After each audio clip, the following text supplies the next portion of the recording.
Oke, selamat sore Maruners. Kembali di podcast Santuy by Universitas Bakri Prodi Series Teknik Lingkungan.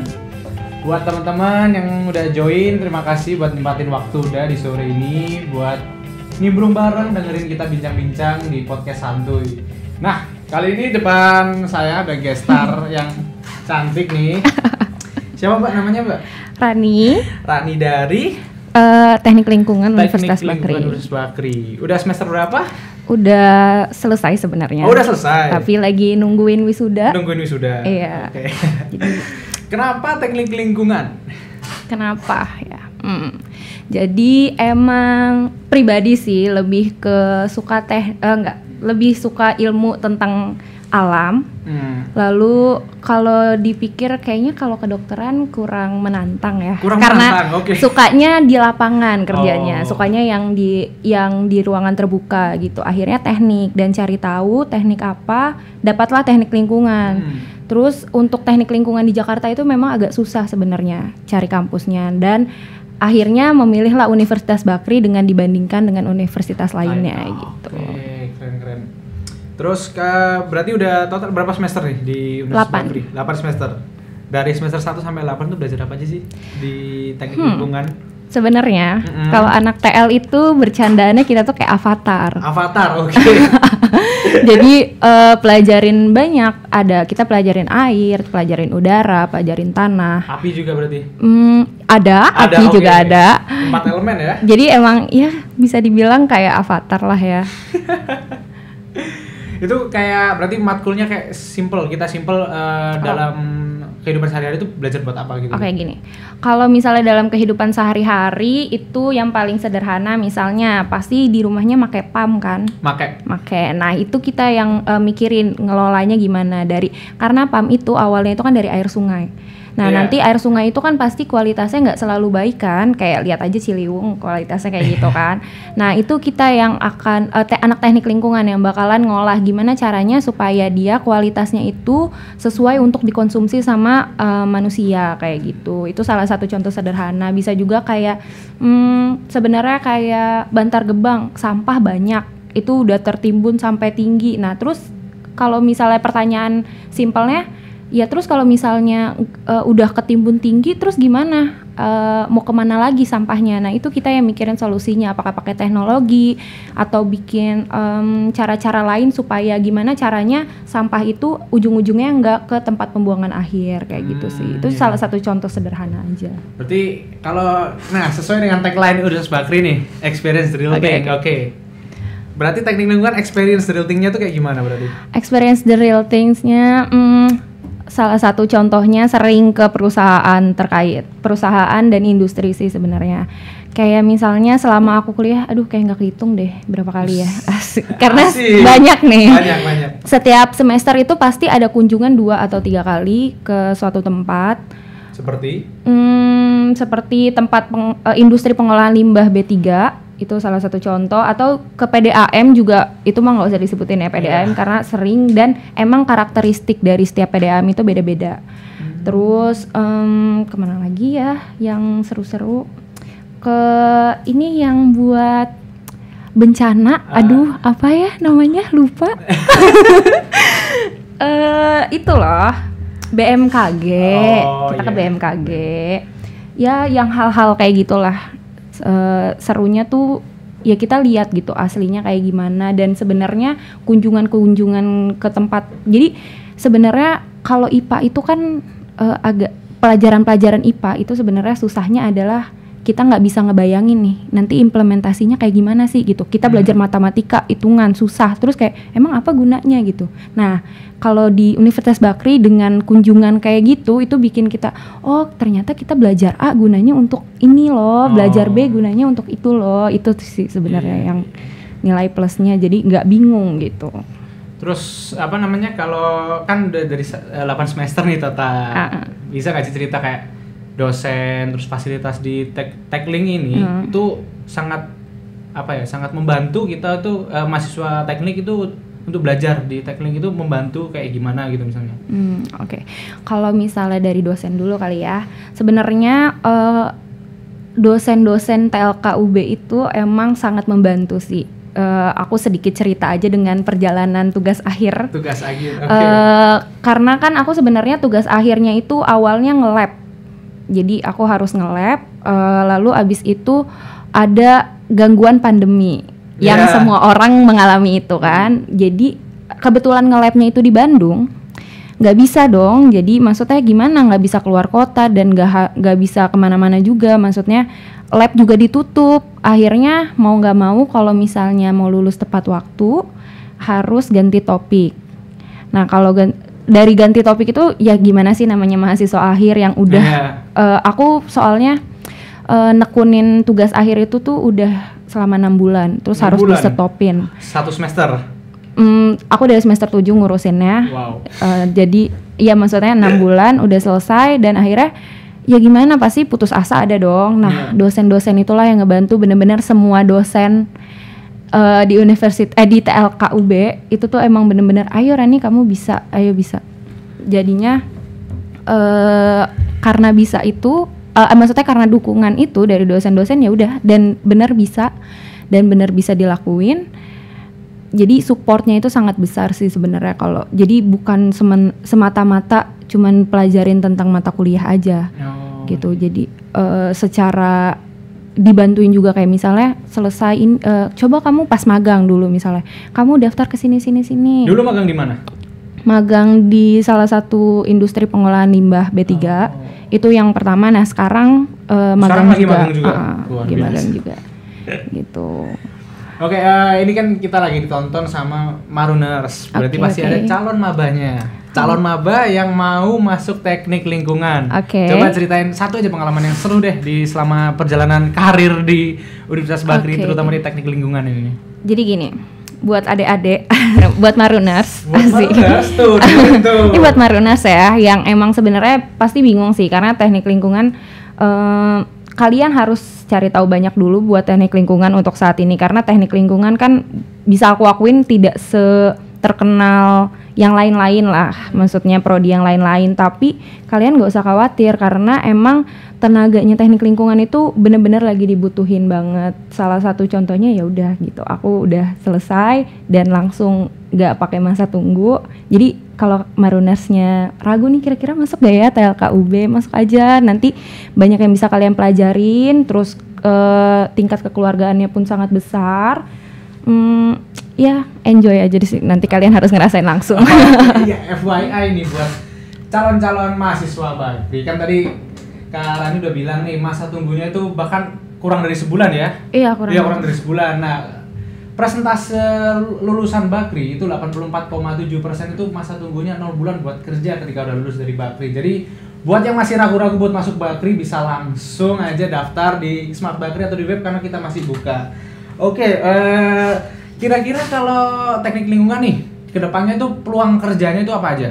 Peluang kerjanya banyak sih. Peluang kerjanya itu salah satunya contoh jadi konsultan lingkungan. Kebetulan sekarang aku magang di bagian konsultan lingkungan.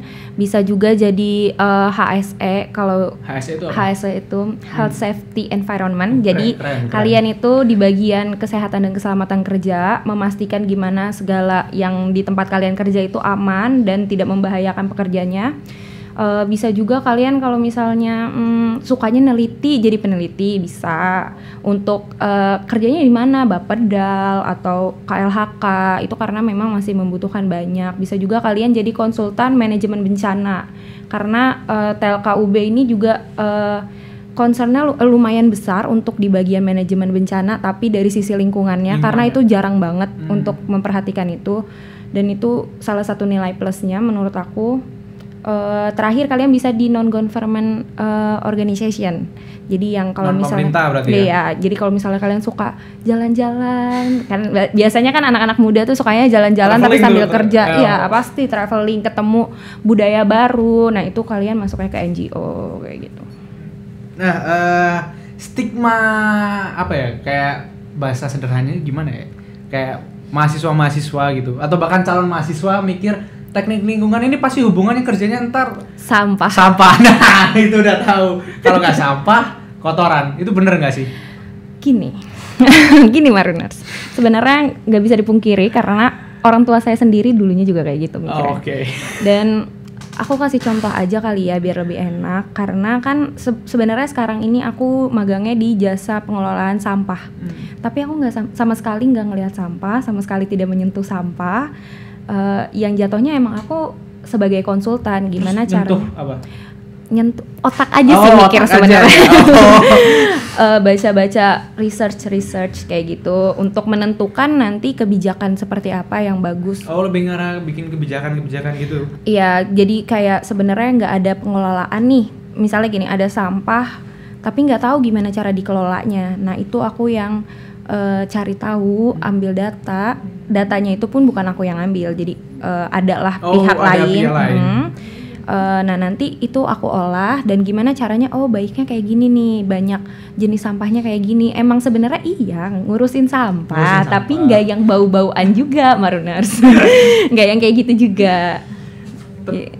Terus kayak di tackling itu pernah nggak sih ngerasain kayak ada event campaign atau apa gitu? Event campaign ada, pasti ada, nggak mungkin nggak ada. Karena banyak hal yang harus diberitahukan ke orang-orang luar kan. Paling salah satu campaign apa ya?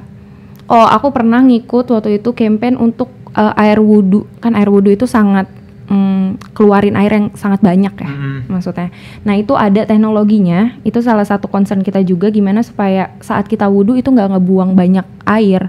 Dan karena kan air itu sebenarnya susah ya, maksudnya banyak orang yang membutuhkan air dan masih ada wilayah-wilayah yang sebenarnya nggak dapat air. Iya, nah itu salah satu caranya ya kayak gitu. Itu diapain berarti biar muncratnya nggak kemana-mana?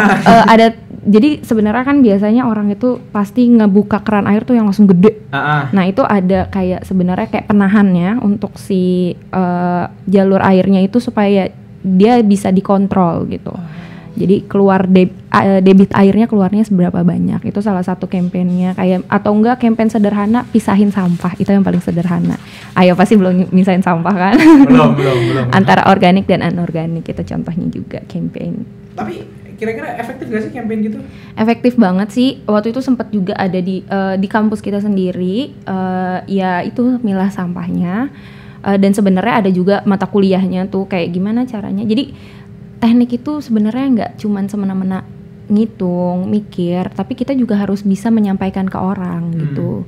Kita public speakingnya pun harus diasah gitu, karena kalau misalnya kayak aku nih ngomong ke kamu yang jatuhnya bukan anak teknik lingkungan dong. Jauh dari teknik. Iya, jauh dari teknik nih. Pasti kamu juga banyak hal yang apa sih nggak ngerti deh. Nah itu caranya.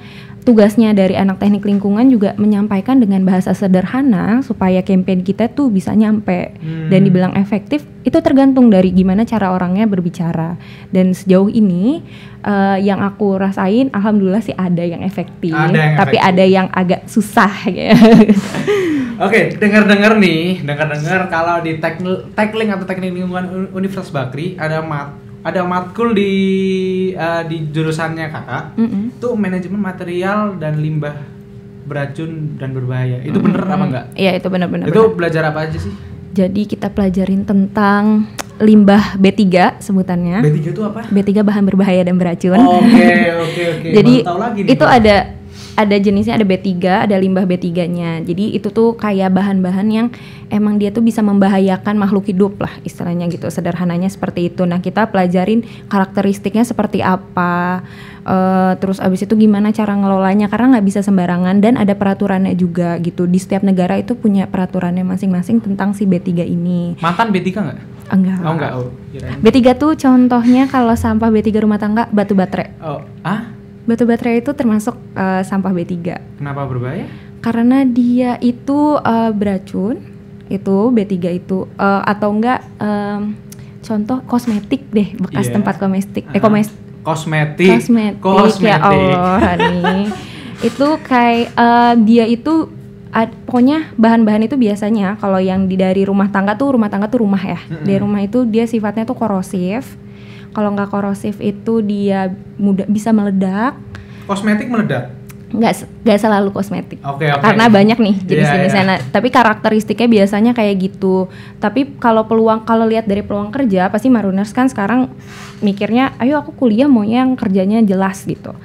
Nah, paling untuk kerjanya industri itu pasti menghasilkan limbah B3. Nah, itu tuh butuh orang-orang kayak teknik lingkungan yang emang ngurusin tentang si B3 ini. Karena kalau hitungannya industri tuh udah yang gede banget kan. Jadi tenaganya dibutuhin banyak dan teknologinya pun harus dipersiapkan dengan baik. B3 itu bisa diolah jadi nggak berbahaya? Iya, memang harus diolah menjadi tidak berbahaya. Dengan cara? Banyak teknologinya, tergantung dia cair atau padat. Kalau misalnya padat, dia dicampur, dipadatkan. Biasanya kalau sederhananya pakai semen. Jadi semen. Jadi dicampur bareng sama semen, nanti udah padat baru ditimbun. Dan ditimbunnya itu kan namanya landfill. Landfillnya itu pun harus sendiri, nggak bisa disamain sama yang kayak Bantar Gebang, itu beda. Jadi kalau B3 itu memang sendiri gitu. Dan ada lagi landfill kelas 1, kelas 2, kelas 3 itu nanti akan dipelajarin kalau penasaran ya. Kalau cair dibekuin? Kalau cair itu diolah, ada pengolahannya lagi. Ada mesinnya lagi? Tahapannya, lebih ke tahapannya. Okay. Ya, udah gitu. Kurang lebih soalnya panjang gitu. Apa ya? Ada yang secara fisika kayak misalnya dikasihin bahan kimia lagi. Belajar kimia juga ya? Belajar kimia juga. Fisika, matematika masuk semua? Masuk, tapi iya ya sih semuanya masuk. Buat teman-teman yang masuk teknik lingkungan, pelajari dulu ya 3 pelajaran itu. Tapi kalau misalnya Maruners tuh takut nih misalnya, karena jujur dulu aku SMA juga sangat kurang di kimia sih sebenarnya.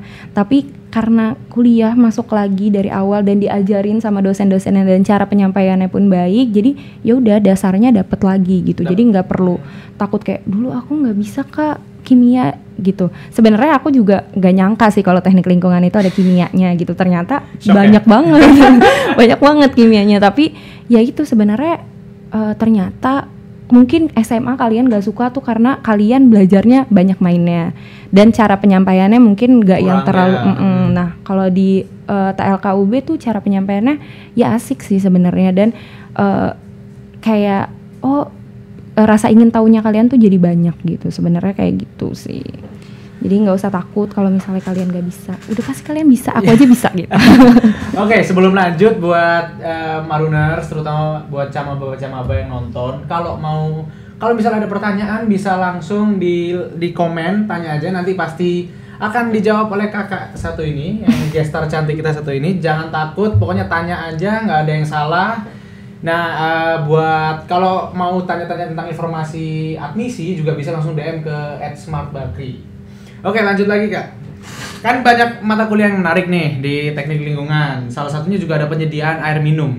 Nah, itu anak teknik lingkungan ngapain sih di situ? Nah, itu kayak yang tadi udah aku singgung ya pas awal-awal. Jadi sebenarnya PDAM itu perusahaan daerah air minum, PDAM. Itu mereka itu ngambil air tuh dari sungai. Nggak yang dari air bersih diambil terus didistribusiin, nggak kayak gitu. Jadi ambil dari air sungai terus abis itu ya diolah gimana caranya supaya misalnya gini, ada namanya baku mutu air. Baku mutu air kalau untuk dikonsumsi itu ada kelas-kelasnya, kelas 1, kelas 2, kelas 3, kelas 4. Nah kalau untuk yang didistribusiin dan emang digunakan itu kelas 1 masuknya. Nah itu ada lagi misalnya kekeruhannya nilainya harus berapa, terus tidak boleh mengandung apa, kayak gitu-gitu tuh sebenarnya ada. Nah tugasnya kita adalah ya memastikan kalau keluaran dari pengelolaan air ini itu sesuai dengan baku mutu. Tapi bukan yang kayak kita ngeliatin airnya, nggak kayak gitu. Jadi kita emang sebenarnya lebih mungkin ke lapangannya tuh controlling, keliling, ngelihat apakah ada masalah ini, tapi sisanya ya monitoring. Berarti baku mutu tuh kayak standar? Iya, benar standar. Iya. Nah, kayak gitu sih. Sebenarnya nanti kalian bakalan bisa milih kalian sukanya apa, udara kah, tanah kah, atau air kah, atau emang sampah kah. Kalau aku pribadi kan emang aku concernnya ke sampah nih dari dulu, ke limbah dan sampah dari bosen dulu sampai sekarang. Gerah Lebih ke gerah sih kayak kok orang-orang kayak asal-asalan, ini padahal masalahnya serius gitu. Itu sih sebenarnya kenapa kalian pasti bakalan bisa milih dan akan dibantu kok oleh kakak tingkat, dosen-dosen. Mau kan ketemu kakak tingkat kayak gini? Oke, berarti udah semester 8, berarti udah melaksanakan tugas akhir. Oke, berarti tugas akhirnya tentang project apa gimana? Tugas akhirnya ada bisa milih, bisa balik lagi bisa milih, kalian bisa masuk ke proyek. Penelitian juga ada. Jadi kalau penelitian itu bisa join ke, ya banyak lah sebenarnya tuh banyak, kalau kalian nanti bakalan diarahin juga itu penelitiannya apa yang harus dicari dan gunanya untuk apa, itu bisa penelitian. Bisa juga kalau misalnya kalian concern yang kayak aku gitu, misalnya concernnya tentang sampah nih, kok ini nggak ada ya, nah itu kalian bisa jalanin sendiri dan akan dibimbing juga. Terus apa ya jatuhnya sebenarnya dibagi dua sih kalau aku bilangnya ya. Kalau anak-anak teknik lingkungan bilangnya itu dibagi dua, apakah jadi anak lab atau anak lapangan. Gitu. Tapi bisa juga untuk sekarang nih kan pandemi nih, kan nggak tahu nih sampai kapan gitu. Atau misalnya tipe orangnya kayak aduh males deh keluar nyari data ini kalian juga bisa pakai literatur review. Jadi ngumpulin jurnal-jurnal internasional dan nasional, lalu ya kalian rangkum gitu. Kebetulan aku kayak gitu TA-nya. Pandemi ini sekarang ini ada berdampak gak ke lingkungan? Pandemi ke lingkungan pasti berdampak sih. Salah satu paling besar adalah lebih bersih atau lebih kotor jadinya? Lebih negatif atau positif dampaknya? Kalau untuk udara, jenis udara pastinya lebih bersih. Tapi belum ada sih omongan lebih lanjut, karena kan untuk sekarang sebenarnya masalah yang paling kelihatan itu adalah limbah medis. Masker yang kita pakai buang itu masuknya limbah medis. Belum lagi APD yang di rumah sakit itu dipakai. Nah, untuk kan limbah medis itu jumlahnya langsung banyak ya sebenarnya. Nah, terus gimana nih cara buat ngilangin ya? Karena limbah medis itu nggak bisa langsung ditimbun. Karena limbah medis tuh masuknya ke B3 juga gitu. Beracun dan berbahaya. Nah, terus akhirnya salah satu cara pengelolaannya itu adalah dibakar, masuk ke insenerator, iya benar, namanya insenerasi. Jadi dimasukin kayak ke alatnya namanya insenerator itu, dibakarnya dengan suhu sangat tinggi gitu. Pasti bersih tapi itu habis itu netral. Iya, pasti bersih kayak gitu sebenarnya. Nah, tapi side effect-nya adalah polusi udara. Nah, sebenarnya makanya itu semua tuh terkait, tapi dilihat manakah yang lebih urgent gitu. Ada yang tanya nih dari Nisa Havel _ Pause dulu live-nya. Udah jalan lagi. Tadi pause. Sinyal. Ada yang tanya dari Nisa Havel _ izin bertanya Kak, terkait dengan sampah B3, salah satunya adalah jarum suntik. Kira-kira cara untuk mengatasi atau menghancurkan dengan cara apa Kak? Mungkin ada TTG yang bisa menangani sampah tersebut. TTG itu apa ya? Tentang Iya, tentang. Jadi gini, salah satunya jarum suntik ya, benar. Jadi kalau jarum suntik itu kan biasanya dari rumah sakit. Nah, di rumah sakit itu memang ada tempatnya sendiri untuk ngebuang si limbah medis ini, disebutnya limbah medis. Nah, kalau biasanya kalau jarum suntik itu dia dimasukkan ke dalam tempat yang emang kayak dimasukin ke, contoh misalnya sederhananya deh, kayak misalnya kita buang jarum nih, nah itu harus dibungkus dulu pakai kardus. Nah itu tujuannya apa? Karena kan pasti ada pemulung yang memilah si sampahnya kan. Nah itu untuk menghindari pemulungnya celaka gitu saat ngambil sampahnya. Itu kayak gitu sebenarnya. Nah untuk caranya penanganannya itu gimana? Ya itu balik lagi ke yang tadi aku sebutin, yang salah satunya adalah dengan teknologi insenerasi kayak gitu. Itu salah satu contohnya. Ya banyak sih sebenarnya, atau enggak bisa dipadatkan tadi yang aku bilang solidifikasi, atau bisa kayak gitu. Tapi harus lihat juga kandungan dari si limbah medisnya itu memang harus netral gitu. Nanti kalau emang kayaknya kan tertarik banget nih, tadi siapa namanya? Nisa ya. Nisa kan kayak tertarik banget, mungkin bisalah kamu masuk ke teknik lingkungan nggak Universitas Bakri gitu. Mau tanya-tanya bisa juga tanya nih ke kakaknya atau ke Instagram teknik lingkungan apa? Enviro.bakri ya, iya benar. Enviro.bakri. Kalau misalnya kepo-kepo juga bisa langsung tanya. Itu banyak banget kok informasi yang diberikan tentang teknik lingkungan secara berkala, itu banyak banget. Jadi kalau kalian emang concern nih, kira-kira ternyata aku kepengen gitu masuk ke Teknik Lingkungan Universitas Bakri, ya udah kalian pantengin aja Instagramnya gitu. Hari ini apa nih? Hai Teh Rani. Aduh. Oke, masih bisa kalau mau tanya-tanya, kita masih live, bisa kita akan nunggu buat teman-teman yang mau tanya-tanya seputar teknik lingkungan, bisa seputar pendaftaran juga masih bisa terbuka, kita masih bisa tanya di live. Oke, terakhir nih, ada nggak pesan-pesan untuk Camaba? Jangan ragu buat masuk teknik. Gitu. Untuk pesan-pesan ya, lebih ke kalian tuh nggak usah ragu, karena sebenarnya Teknik Lingkungan Universitas Bakri ini aku secara jujur ya ngomongnya banyak banget membantu, terutama dosen-dosennya.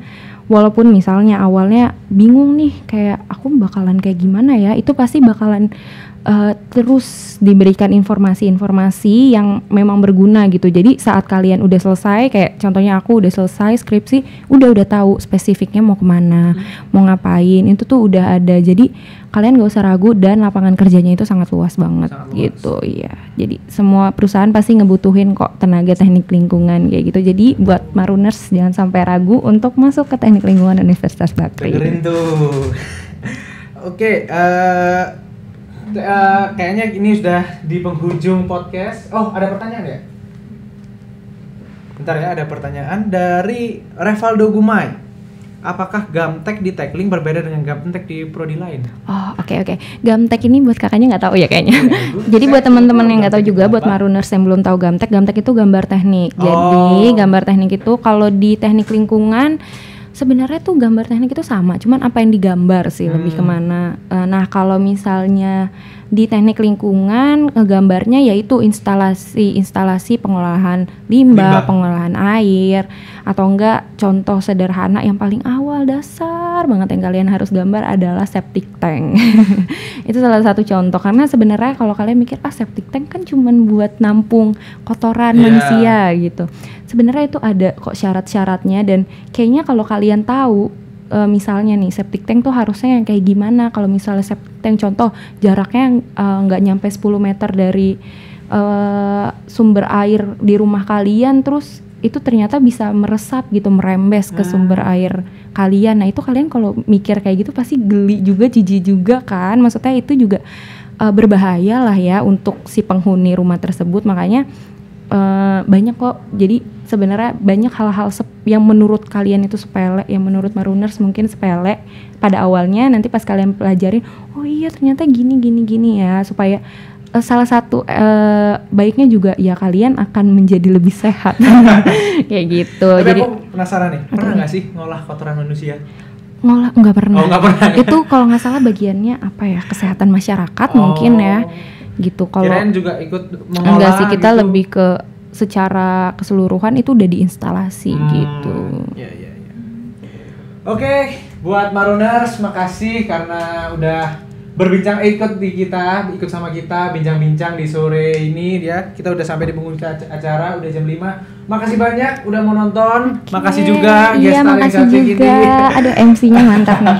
Oke, jadi buat teman-teman ada informasi lagi, pendaftaran masih dibuka. Masih ada beasiswa tapi dengan kuota yang terbatas. Jadi jangan ragu buat masuk di Universitas Bakri, bisa ketemu dengan kakak-kakak yang cantik, bisa dapat pelajaran yang banyak, bisa experience the real thing. Oke, so betul. See you at the next podcast guys. Bye.